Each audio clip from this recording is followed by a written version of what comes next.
All right, you guys ready? Oh, Yeah. we don't need a wrench in my pocket. Are you happy? Good. Okay, here we go. 5, 4, 3, and let's do it. Yo, welcome to the Bub and Bob Show. I am Bub Coons, and right over there is Bob Matosian. Say hi. How you doing? There you go. My guest today, first of all, I just kind of warn people that normally watch this that are 12, 13, 14 years old. Our typical kind of stuff that maybe PG-13 may go into the R-rated stuff, but this stuff is incredibly important to talk about. My guest today is the Executive Director of Operation Integrity. He's the author of a few books, including one called When Lost Men Come Home. Please welcome the lovingly valiant David Zailer. Woo! Well, thank you, Bob. Yeah, it's And, welcome to the thanks show. for that. Those Nice kind shirt, words. Dave. Yeah. And thank you, Bob. It used to be red. Yeah, It did. it looks good on camera now that it's all that red. Yeah, because you can see kind of in the sleeves. It has a used to little be bit- red, but I've had it for a long time. Yeah, Oh, So It's almost kinda- since when I was a young man. So it's been quite there you a go. while. Well, oh yeah, it that is a works. while, huh? Yeah, I know this is going to get heavy. You know, this is our past, and I want to talk through life with you, and then the point where who you were before Christ, who you were after, and so if you want to back up as far as you can and just kind of tell me what it was like growing up with your dad, your family, what'd you do, and what you got caught up in, and then let's just keep the conversation, open and honest. Okay, well, I grew up not knowing how abnormal my life was because it was all that I knew.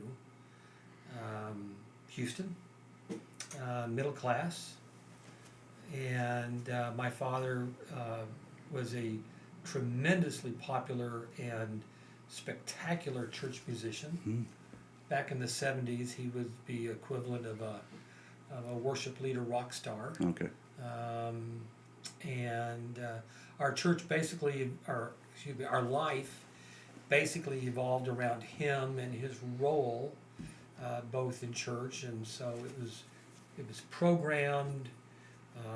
It was somewhat on stage, if not literally on stage, but how one behaved, and church was very much cultured, Okay.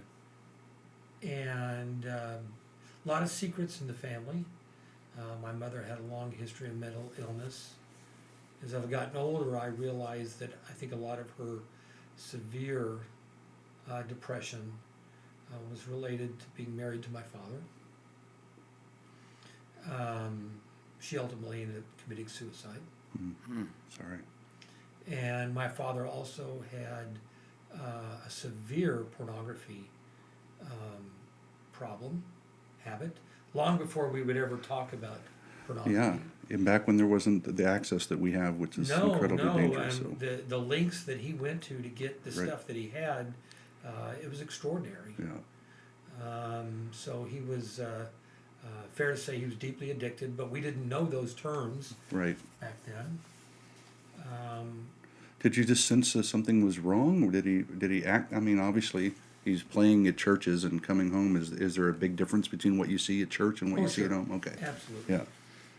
In fact, I'm working on a new book, and I was just writing about how the ride to church on Sunday mornings was usually volatile and angry. My father would be upset with my sister, and they would argue, but then we'd all get out of the car and walk into church with our smiles on. Right. Right. And I found my father's pornography stash about 2 weeks after I was molested by one of my father's friends, someone from church. Yeah. I was 8. And even when it happened, I didn't have understanding of what happened, but I already knew that there was no way I could go tell my father. I had already experienced, and I saw in the family, when things happened that didn't make him happy, the result would be punishment. Wow. Could you tell anyone? No. Nobody. There was no safe and place. I didn't even know what to tell, Right. because in the 60s there was no conversation about that. And as it worked out, it was about 2 weeks after that I was just messing around in the garage, and I found his stash hidden in the garage. And so it was a bit of a 1-2 punch for me. But, you know, as a child, you just kind of get up and go on. And You were 8 at this Yeah. time? I was 8. There was Yeah. actually 3 episodes, but they all happened between 8 and 9 years of age. The same perpetrator, very similar situations each time. Wow. And so Yeah. So then you found that, then and you just started. What happened? You just well, personally. I was intrigued by it. I mean, I don't course. know what child would not be intrigued by pornography. My father's pornography was kind of a broad genre, you might say. Knowing what I know now, I can give myself a degree of understanding to realize that as a boy, when I would see what we would consider as normal pornography, men having sex with women, I would look at that and I would just I was just intuitively attracted to the women. Sure. And I envied the men for being able to be in these positions and to be interacting and being physical and sexual Yeah. with these women. Yeah. Even at 8 years old, I Yeah. was thinking that. Well, that's why it's so tempting and intriguing and so dangerous to me. It's the lure is already kind of naturally in you. Why, sure. And my father also had homosexual pornography. No, okay. So as a boy, I would look at that, and I realize now, looking back at that, I was trying to unpack what I had experienced. Oh, right. And there was yeah. a certain degree of repulsion and certain confusion there, a lot of comparison. And the worst part for me was when I realized that while my father's looking at this, he's sleeping with my mother and the way he's treating my mother. Now, I'm sharing this now from the viewpoint of, 50 years Yeah. later. Yeah. But at the time, it was beyond comprehension. It was beyond any degree of understanding or sorting it through. And the guilt that I felt, because I knew when I was looking at it that this was not good. Right. And it certainly violated all of the corrective teaching I'd gotten at church. But I couldn't keep myself from coming back to it. Right. And so, using the terms of addiction, which, as you know, that's the world that I work in now, Yeah. is in the addiction education Yeah. and recovery world. That's one of the hallmark indicators of addiction. We stop our addictions all the time. Right. It's how long or are we able to stay stopped? Yeah. And that's the recovery question. Right. So there did come a point where my sister actually confronted my father about it. I had told her about it at one point, and my sister she's never been afraid of anyone. Yeah. And so she confronted him, and that stash of pornography disappeared. But I would later find it other places. Yeah. Um, And probably went looking for it. Right. Not So- really. Oh, I really? just would So find it's it. just- Like one okay. day I went, my mom's car when I was a teenager, my mom's car had a flat tire. And so I went to my father's car, to the trunk to get some of the tools to change the tire. And underneath the mat in his trunk was a bunch more pornography. So I just stuff. relocated it all. Sure. So what was your relationship with your father like? Was it, did you despise him? Was it gross? Did you just go, no, I don't know Well, what at to that do? point, I certainly, I'd never wanted to be in a room with him anymore. Okay. Not alone. Right. And I respected my father behaviorally because I was a peacekeeper, Okay. but I didn't have any true authentic respect for the man. Right. And how was the balance of the church? I mean, what was the church didn't know? They didn't know how to respond at that time. They did didn't know. They didn't have a clue. And our family, we were his secret keepers. Okay. Looking back now, and unpacking the family dynamic after all these years, I realized that we were essentially groomed to be his secret Wow. keepers. Okay. And how many in your family? How many siblings? My mom, my sister, and I. And I the- was the youngest. Okay. Okay. So you saw this stuff early on, Yeah. and what did that lead to? What happened in your after your 10, 11, 12 up to 20? What's the course of your life? What did it take then? Well, at some point in time, pornography would come across my path, like Yeah. it does just about for anybody. It was, I didn't realize how much I had been set up for addiction. Okay. In my 20s, I discovered beer. Me too. Like, like most people in their 20s Yeah. discover beer, or if not in their Something. teens. Yeah. But I became an alcoholic Okay. very quickly, even almost with the first drink. It was a profound Wow. good feeling for me. I remember having a feeling that felt so good. I was like, wow, I didn't know anyone could feel like this. And very quickly I became what would be clinically defined as an alcoholic, and the fact that I was beginning to have negative consequences. It was having a destructive impact on my life. But I couldn't stop doing it because it made me feel good. Yeah. And I had never felt good before. From the alcohol, I started becoming quite promiscuous. A lot of women. The drugs came online.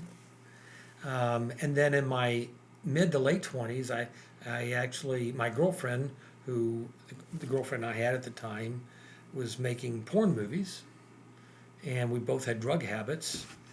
And I had, even from a child, like I mentioned, I had always envied Right. the men who could be with these wonderful, beautiful women.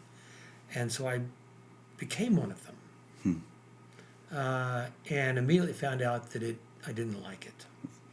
So I didn't stay in that very long, but I stayed in the culture and in the connections and for quite a while. In fact, even today, 30 plus years later, I still have a few long distance friendships with people I knew back then. Wow.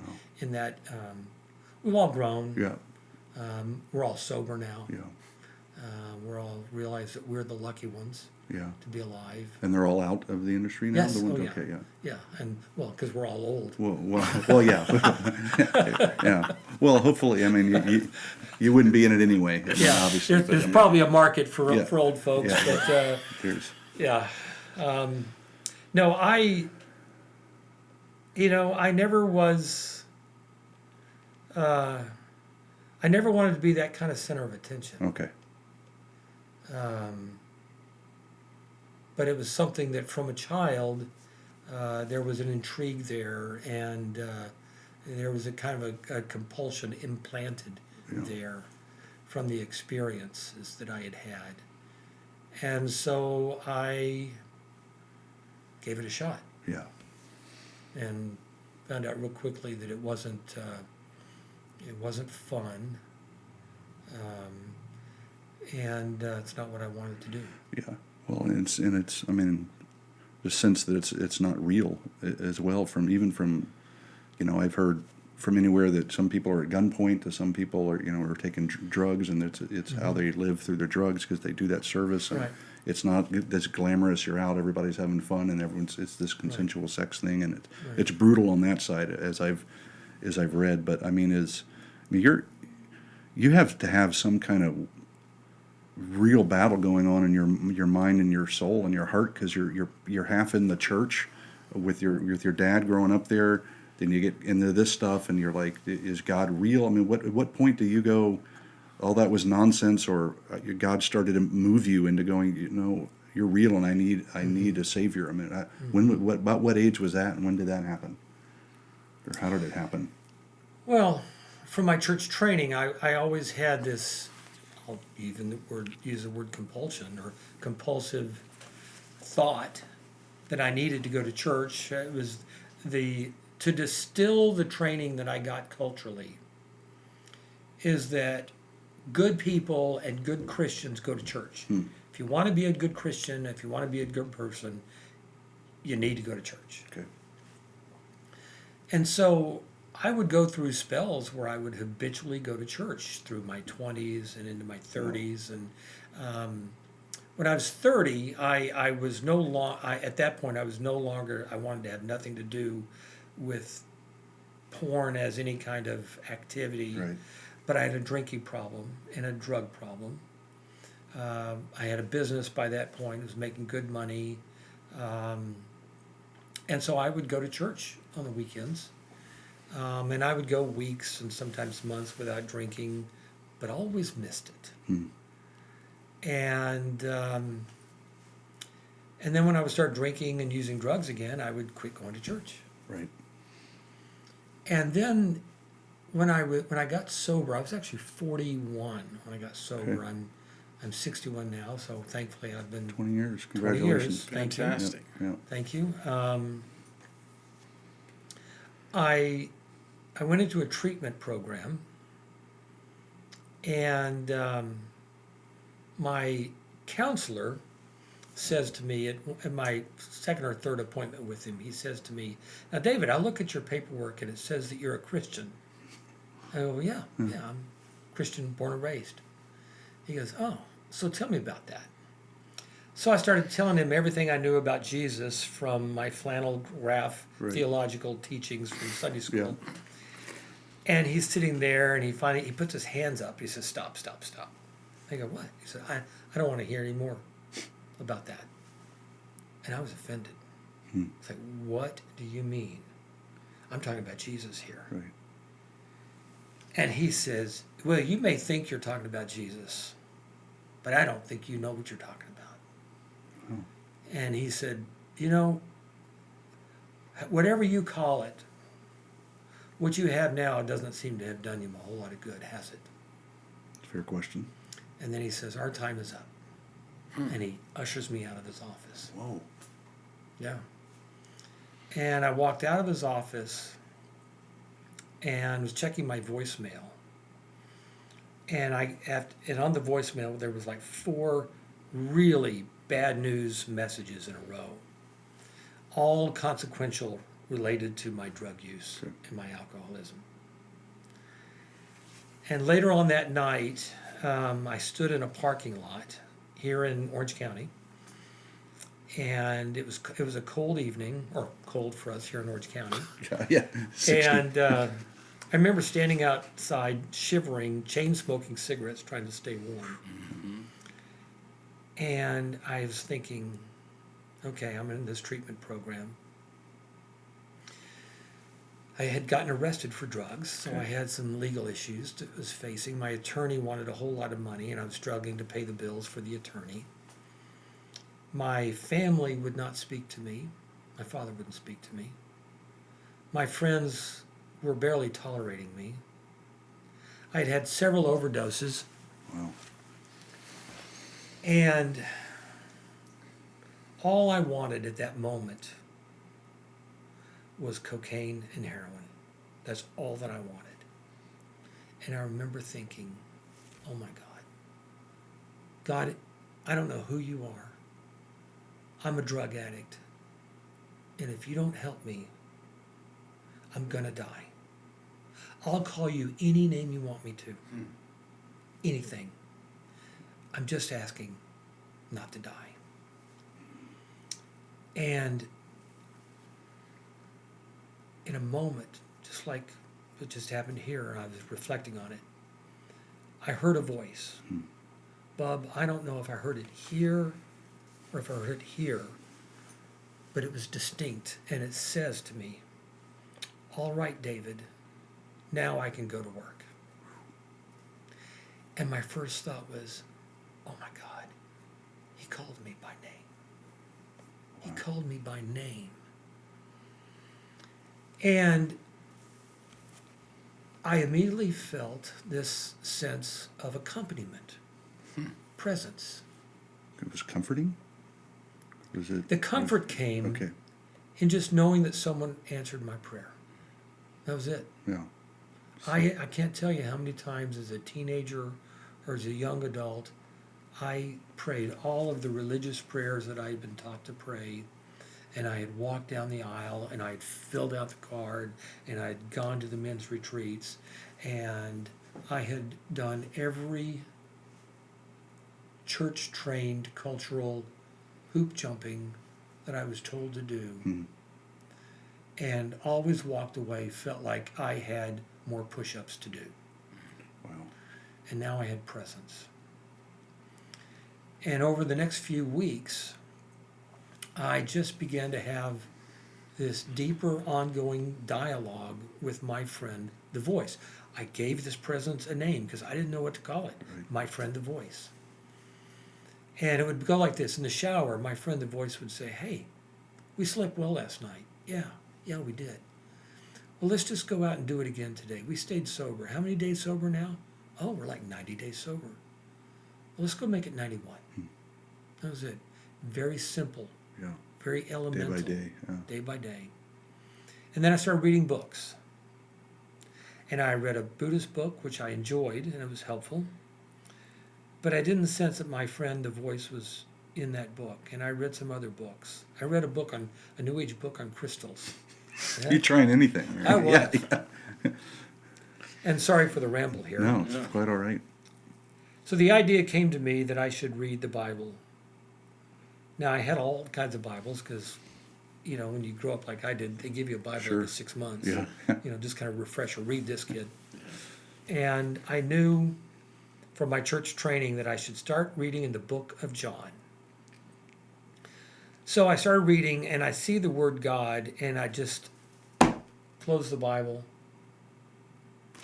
and I feel the bubbling up of rage. And I start reading again, and I see the word Jesus, and I close the Bible. And I had all the feelings related to the heartbreak and the abandonment of my childhood church experience. Yeah. And I could not get past this. And so I said to my friend, the voice, I said, "You know what? If you want me to do this, you need to help me here. Because I'll go get me a Hindu book or something. Because I can't do this." And the idea came to me, just like that. The idea came to me, if you can't handle the word God in the Bible, here's some good heresy here, by the way. Yeah. Some people are going to hate this. Put your finger over it and replace it with the word truth. And if you can't handle the name Jesus, put your finger over it and replace it with the word love. So and my friend, the voice, says, "Can you do that?" I go, "Yeah, I can do that." "Well, then just give that a try." Yeah. So I opened back up my Bible, and I continued to read, and it basically read to me like this. "So truth so loved the world that he gave his love. And if you believe in his love, you don't have to die." That's how it was translating to me. Right. And I continued to read through the Gospels. And as I read through the Gospels, these people started popping up off the page as highlighted characters. The woman at the well, the lepers, the paralytic, the man who says, "Oh, help me with my, I believe, help me in my unbelief." These people who'd been small bit characters on some sort of theological stage were now popping up as the main character who's interacting with Jesus. Yeah. Without seeing these characters, the gospel of Jesus gets lost.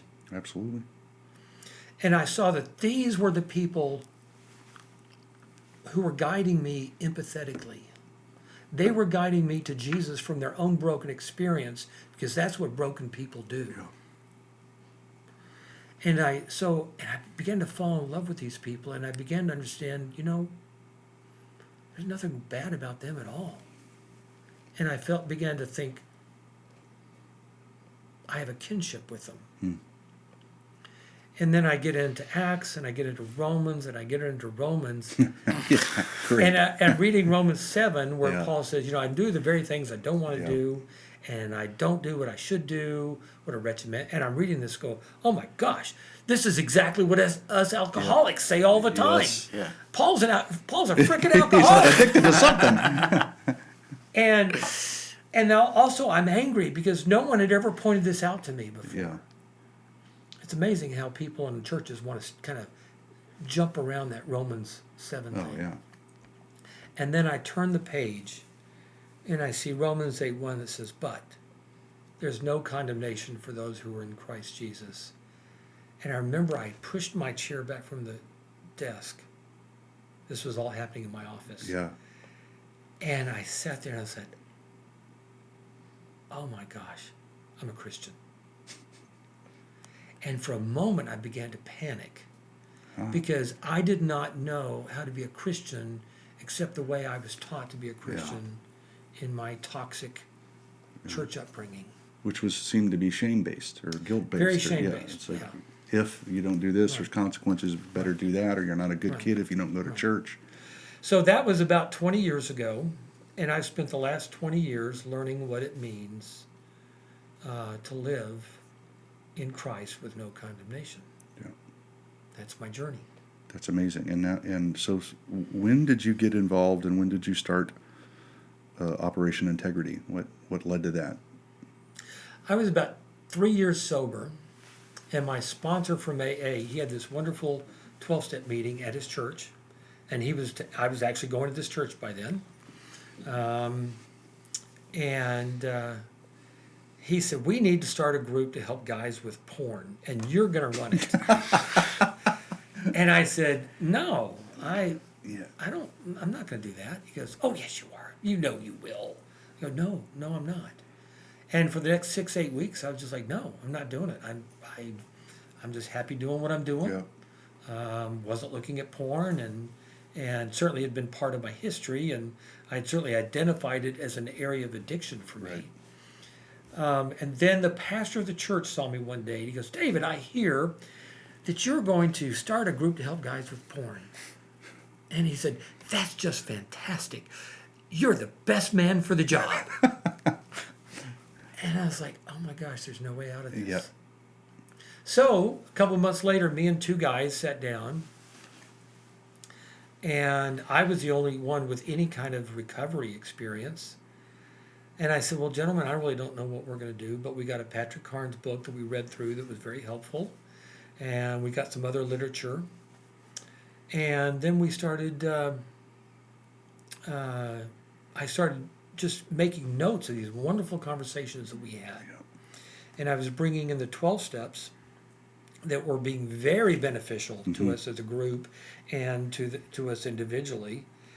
And I would go home and I would type into the computer these wonderful things that these men were discovering and what they were sharing with one another. And that became our first book, the first edition of When Lost Men Come Home. And then we, at some point, we knew we needed to establish our identity, so we became a corporation and became a nonprofit. Right. And when did that start? What year did that start? Do you remember? we incorporated in 2006. Okay. So 13 strong, Yeah, so we're coming up on close to 15 years now. So our job is to help inform people about addiction and help guide them into effective community. Okay. That's what we do. Yeah. I want to talk about that real quick, the sexual, the pornography, the sexual addiction, because I think we all recognize if someone overdrinks that they're stumbling in the bushes, or if you do drugs, nobody wants to do that. They go to hospitals and they OD, but no one wants to deal with sex. No one wants to deal with sex in a whole lot in the churches and the schools. That's like off boundaries. You don't hear a lot of nonprofits talking about pornography and sexual addiction because they don't want to jump into people's lives and go, well, you do what you want to with and especially now today where it's kind of just a sexual revolution going on. That's what it's so dangerous. Do you have what does it do to the mind and the soul and the heart of a person who's addicted to that? Well, that's a huge question that I don't think we've ever learned to answer that question fully. Right. I think first and foremost we need to understand that pornography is a drug, Okay. and it is a drug, and it has very similar impact upon the brain as any other drug does. Okay. It intoxicates, and to whatever degree that pleasurable intoxication comes, then you have, almost in a whiplash sense, you have the boomerang of the exact opposite that's even greater. I certainly, research now shows that pornography has a lot of the same impact on neurochemistry as the stimulants, cocaine, methamphetamine, and interestingly enough, when the brain is intoxicated on a regular basis, it changes the way it functions.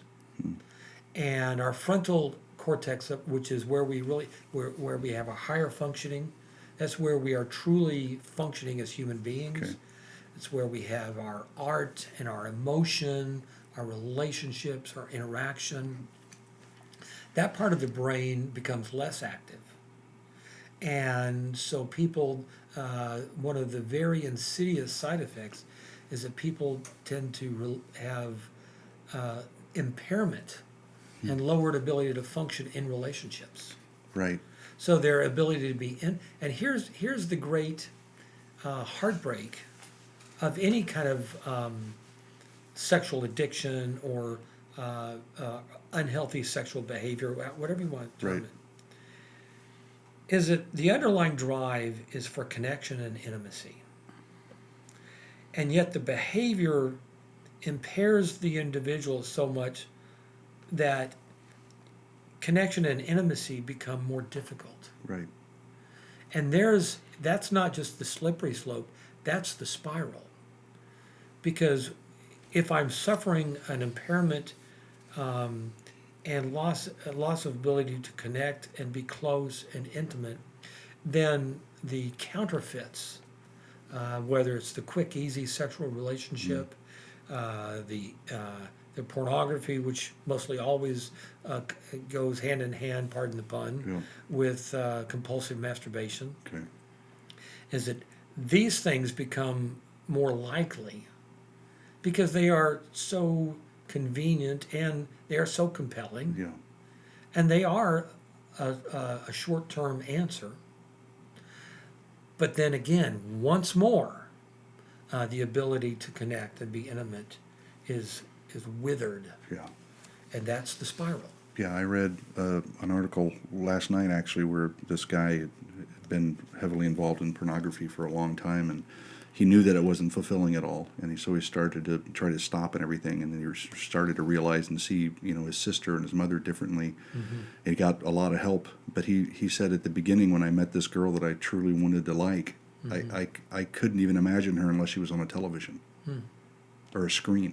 His whole connection was with a screen, and with people that weren't real. And he finally realized that the screen was connected to his visuals, and he went through some help to stop it. And that's how. Right.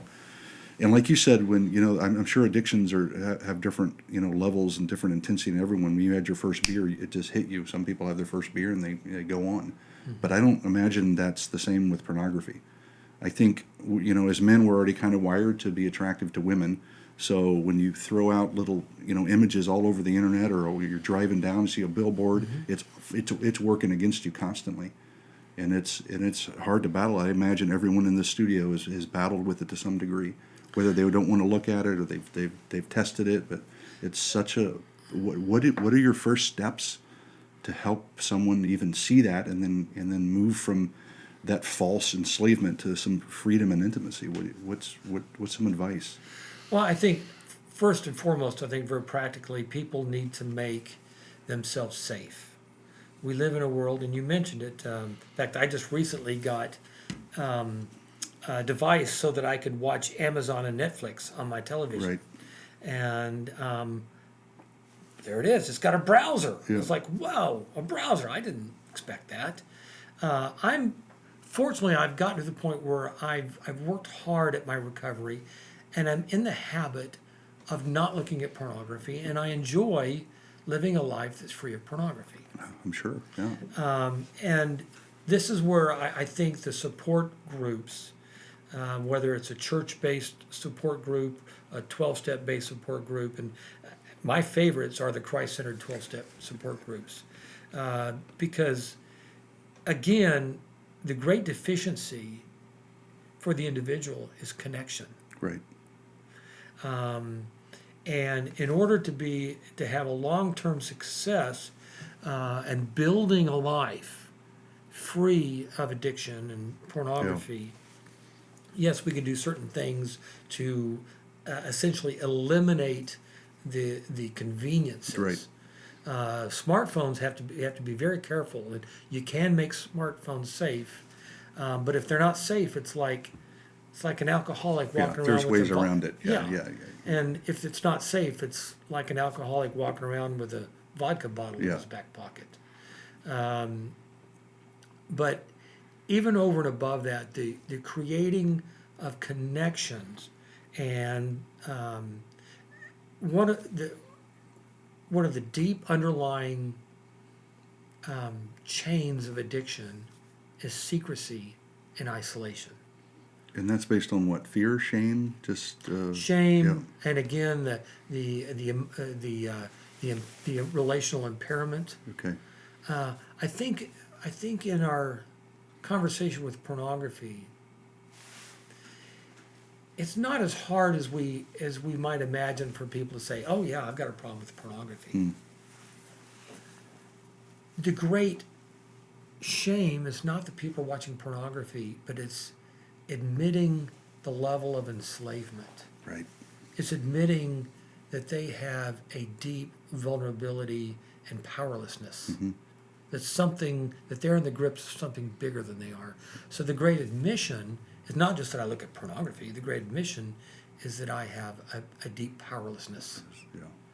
Yeah. Because now I'm admitting something that's pathetic and heartbreaking. So now I began to admit, I recognize myself as like that leper who's clamoring after Jesus for some healing. Took a lot for that leper to come up. Desperation. Yeah, desperate. Yeah. Listen, let me tell you, desperation, Honest is desperation. a beautiful motivation. Agreed. Well, you were there, right? We've all been there where you cried out and said, "God, I'm gonna die if you don't do that." It says desperate surrender, right? And that's when you first kind of heard, God really. Well, I don't think Jesus is going to be anything for any of us until he's first and foremost our Savior. Right. And the rest comes after that. Yeah. You said something to me on the phone the other day where a lot of people just throw behavioral things in you, but I forgot how you phrased it, but maybe you can remember where it's not just a series of don't do anything until this gets gospel centered. Because otherwise you're just going to fill it with anything else, right? Right. Well, and let's be honest. I mean, the addiction recovery process tends to be, we tend to give up, the worst thing, and then when I got sober, but I was smoking cigarettes, I suddenly went to 2 or 3 packs a day. You trade it all for something, right? And then when I quit smoking cigarettes, mysteriously in about 6 months, I gained 15 pounds. Yeah, started eating. And that's right, Carl's Genius. Yeah. Started off there on every corner. Yeah. So there's certainly kind of a walking back Yeah. and walking towards health in that way. But I think the great value of the 12-step programs, in fact, a friend of mine, you may know this, but I moonlight on faculty with the Leadership Institute. I didn't know. And a great organization. It's a Christian spiritual formation organization that has a very deep interest in addiction.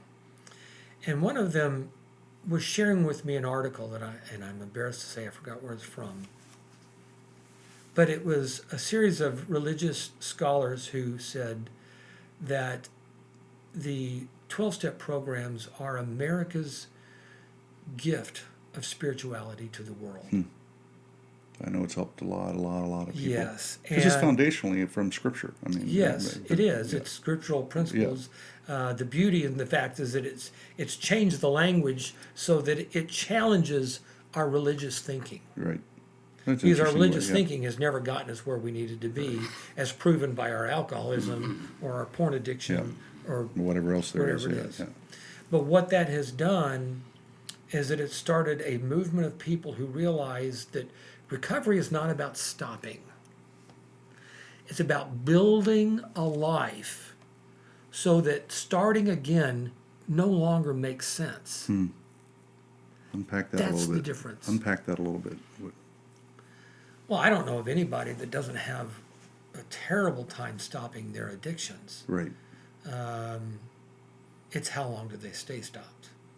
Okay. And I know for me the thing So you're always battling it. Does it? But I don't battle it. People okay. say, So well, you right. yeah, I don't as a recovering alcoholic, I don't battle with alcoholism or alcohol. Right. Because I realize that it beat me fair and square. Right. My life in recovery has taken me to the point where I am learning things and building a life where I don't need or have this compulsive kind of hook in the mouth, Right. compelling urge to go rekindle my former misery. Right. But how long did that take? You know, I remember early on in actually my first couple of weeks when I went into treatment, I remember thinking, you know, all right, I'm going to give this a shot. If they can teach me how not to be miserable, I'm all ears. Right. That's exactly what I was Right. thinking. If you can teach me how not to be miserable, I'm open. So all these things that you were doing to make yourself not miserable, and so you wouldn't feel certain things were actually making you miserable, you came to that conclusion like, I'm just miserable no matter Well, what I do. I came to terms with how miserable I was when I quit drinking for a while. Okay. And I quit taking drugs for a while. Because you had nothing to medicate. You're just dealing with reality, and it Yeah. just wasn't. Yeah. You And didn't actually like had it? a great life. Beautiful house not far from the beach. Yeah. Drove a Corvette, a Yeah. red one. Oh, nice. Match your shirt. Yeah. And it was less faded than my shirt. Yeah. It's hard to think and it's hard to identify misery when that's all you've known. Right. Because you don't have anything to contrast it with. No. But at some point I realized, you know, if you just show me how to be happy, I'm all up for Yeah. that. Whatever that takes, I'm in. Yeah. And I started working as the steps, as they Right. say. Right. And I was learning things, certainly having certain awarenesses build within me. And I started having moments where I said, you know, I like these people. I like these people in recovery. I had a moment one time at a 12-step meeting. I was just a few months sober. And this guy who is about my age, and I'd seen him there, and he was one of the guys who'd been sober for a long time. And, you know, I was one of the new guys. Yeah. And he comes up to me, he goes, hey, how you doing? He tells me his name, and I tell him my name. He goes, so David, are you an alcoholic? And I looked at him and I said, I guess so. You know, they tell me I am. A psychiatrist told me I am. I said, I really drank myself crazy. But I don't know. I don't know what to think. He says, well, I'm an alcoholic. You want to come sit with me? Wow. And the way he said that was so free and absent of shame. Yeah. His offering himself to me as an alcoholic was his gift to me. Yeah. And I said, yeah, you bet. And I remember I just trotted in there right after him and sat down next to him. And I was like, wow, what was that? I didn't understand at the time what it was. It was empathy. Yeah. And here's something that I've actually been thinking about this the last few Big. months. Yeah. Jesus is God's gift of empathy. God became man, lived amongst sinners, was judged and condemned as sin and crucified. Why? So that we could become righteous before God. Yes. That's God's great empathy. God became man for us. Absolutely. And in the recovery movement, and this is, I think, the relational support value and of the movement of the recovery movement is people being gifts of empathy for others. Right. Yeah, we're blessed so we can be a blessing. Yeah. Sure. And so, is there any? What part did?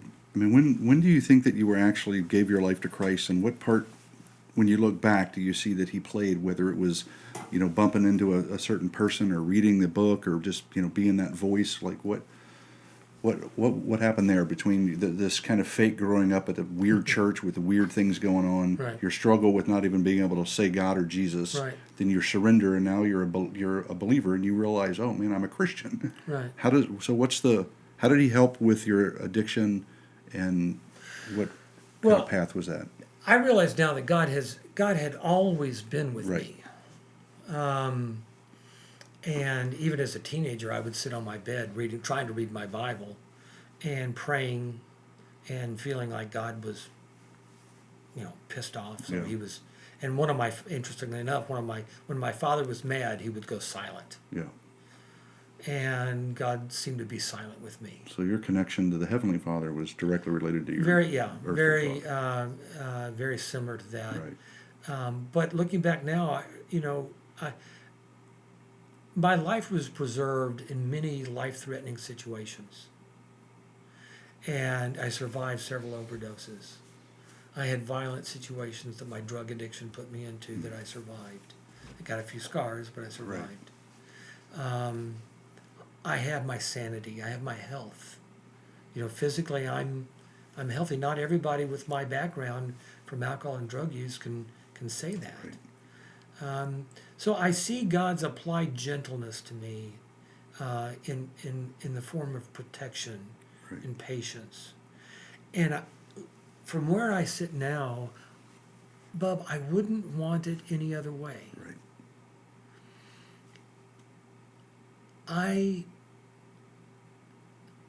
I've had my moment of Gethsemane. And that sense of vulnerability and failure, abandonment, knowing that people want to harm you. And God, as I had known Him, God as He had been preached to me, was not going to save me.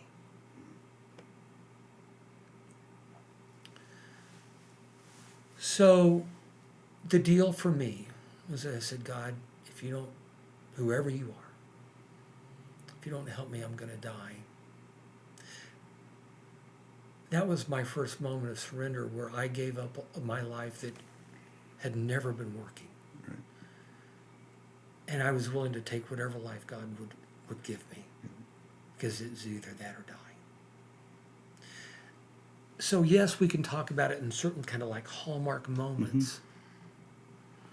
But what prepared me for the hallmark moments was everything up to that point. Of course, yeah. And Hey, Dave, fascinating to me is the moment when you read in Scripture that there is no condemnation, and yet your picture of Christianity was 100% condemnation, right?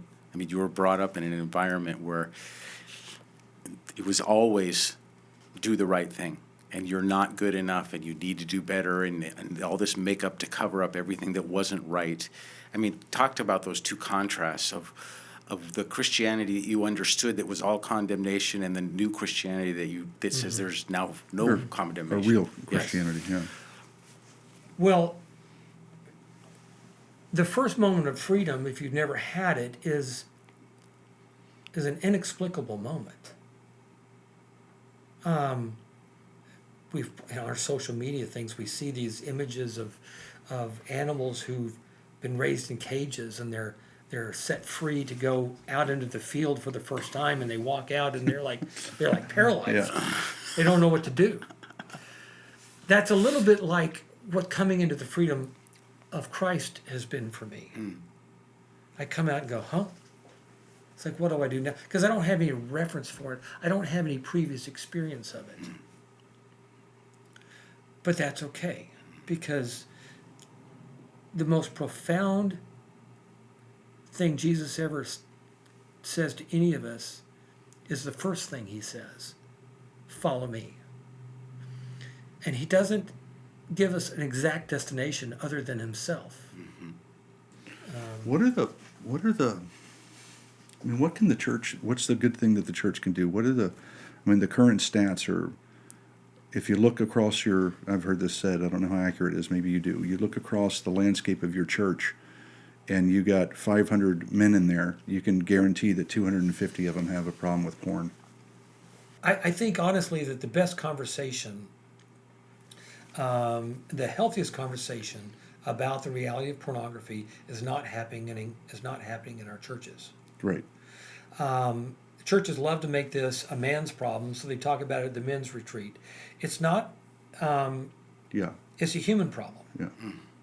More and more women are interested in pornography, especially the younger women. Now, I obviously I'm not I shouldn't be speaking for women at all, but young women have grown up with their smartphones Yep. and their devices just like the young men have, and so the addiction is somewhat leveling the playing field. Yeah. And I think that we do a great disservice socially when we say it's a man's problem, and then all the poor little women are victimized, and so now we're creating a culture war, a gender war. Yeah. And there's certainly everybody in pornography is victimized at some level.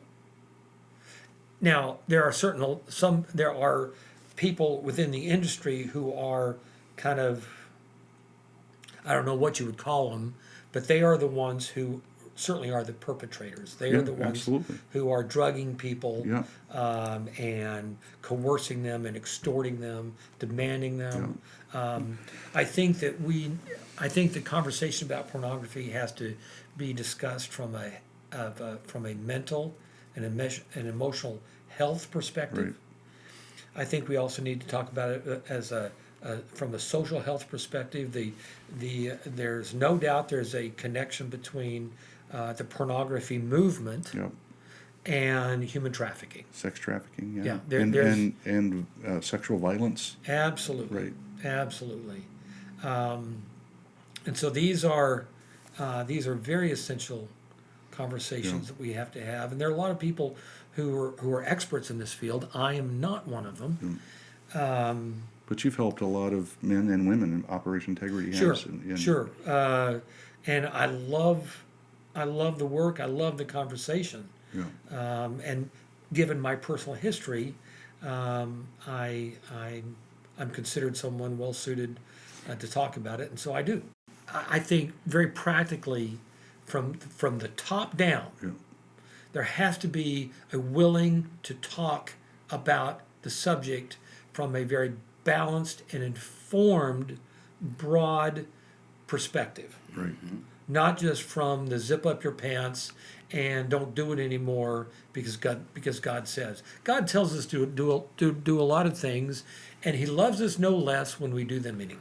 Yeah, and I think if we think we hold a moral standard, or we're more moral than the next person, right? And we get into this judgmental thing where I look across and go, well, I'm not an addict. I can fool myself, Right. and then Well, so we don't want to talk about that necessarily, Right. because now we're saying that, hey, look. But the truth is, if morally we're all on the same ground, we all need a savior. We're all fallen. We all have done despicable things. So well, it's an interesting.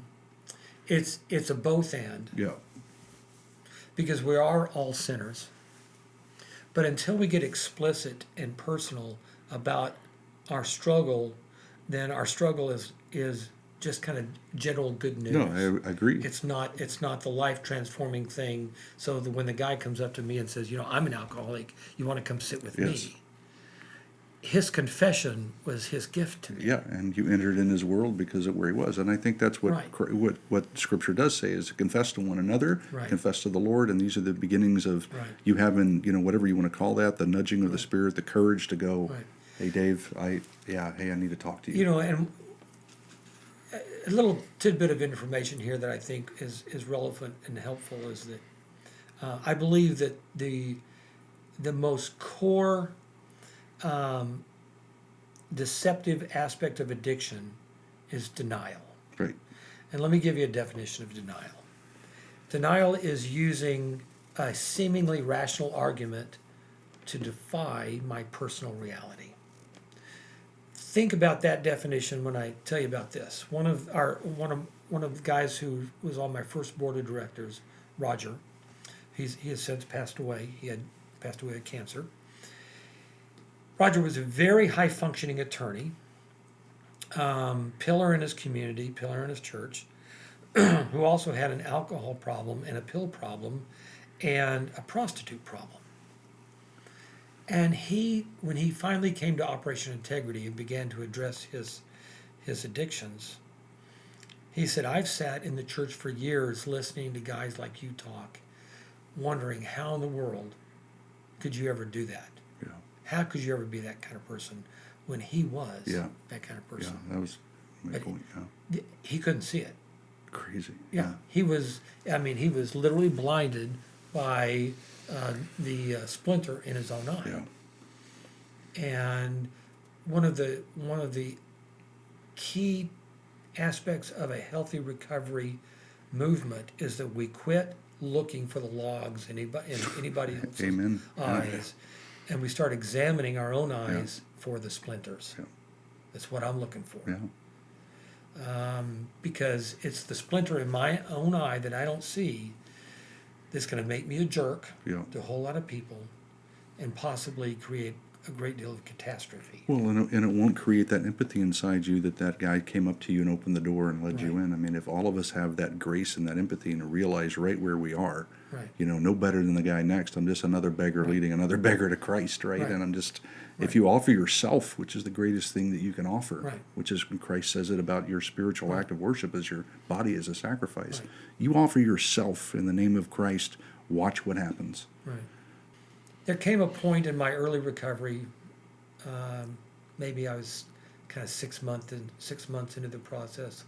The same counselor who had confronted me on my counterfeit Christianity, which is a way that we could say it, I was just overwhelmed. I was working a ton. I had to be in this treatment program 40 hours a week. I was scrambling to pay the bills for my attorney, and this program was very expensive. And my girlfriend and I had gone our separate ways, and I was beyond exhausted. And I was suffering tremendous cravings for cocaine, Well, just constantly. I wanted cocaine and heroin. And I told him, I was sitting in his office, and he said, so what are you doing after program tonight? I said, I'm going home. I'm just going to go home and go sleep. And what are you doing tomorrow morning? Well, I'll get up and go to work. He said, I tell you what, this is all you got to do. Go home, go to bed, get up in the morning, go to work. Meet me here tomorrow at 4 o'clock and we'll solve all your problems. Can you do that? I go, yeah, I can do that. He said, great, that's all you got to do. See you here tomorrow at 4? I go, yeah. So the next day, I'm down there. I get down there about 2 o'clock. I'm doing stuff. I know where this is 4 going. o'clock. Yeah. I didn't at the time. So 4 o'clock, I go knock on his door. He opens the door, almost unexpected. Like, Yeah. what are you doing here? I said, you said to be here at 4. He goes, oh, that's right. Yeah. So what are you doing the rest of the day? Yeah. Well, I got to be here till about 9, and then we go. And what about tomorrow? Well, I'm going to go to work and come here. I said, great. Check in. Meet me here tomorrow at 4. Yeah. And I walked out of his office back to what I was doing, and I was like, oh, That's all. that's it. Yeah. He taught me the practical principle for this Pretty is powerful. the day Yeah. that the Lord has made. Let's rejoice and be glad in it. Yeah. That's it. This is it. And it's just a day at It's a time. just a day. Meet me here again at 4. Meet me That's here right. again at 4. Yeah, that's great. So, I have a question. How has your past affected your relationships with women and your romantic life and your those kinds of relationships in your life? it's been a bit of a hurdle. I had one lady friend that we were talking about getting serious, and she didn't want to introduce me to her father because she knew her father. He would get on Google Oh, yeah. and find out. Yeah. And you know what? I understood. Yeah. We're still friends. I love her to death. And no real hard feelings. There was some disappointment there. Sure. Yeah. So I've had a few situations like that. I'm a very content man. I'm not married. Don't need to be married. When I was a boy, all I could think about was growing up and getting married and being a husband and a father. And there's been some ongoing work for me to come to terms with the fact that wasn't going to happen. Along with the sadness of not being a husband and father, I make great uncle material. Yeah. Yeah. Yeah. And I'm kind of an adopted uncle to a whole lot of I kids. bet. Yeah. Big and- brother, I would imagine, Yeah, to a lot of guys. a lot of big brothering Yeah. that I really enjoy. And I have a freedom to do things and to live in such a way. I can do this. I know there are a number of guys who, with very similar histories, similar to mine, that they can't do this because they have wife and children to think about. And I respect them for that. Yeah. Well, as we wrap the show up with this. If you had one thing to say to a group of people and you only had 1 minute to say it, what would you say? Look in that camera and say it to them. Well, thank you. Thank you for being here. I'm grateful to be here with Bob and Bub, and your best days are ahead of you. And your greatest pain is the doorway through which God will bring you his greatest gift of redemption. I love it. Love you, brother. Thanks for being on. Thank you. All right. Thank you. Thanks. See you guys next time. God bless. God bless. Wow.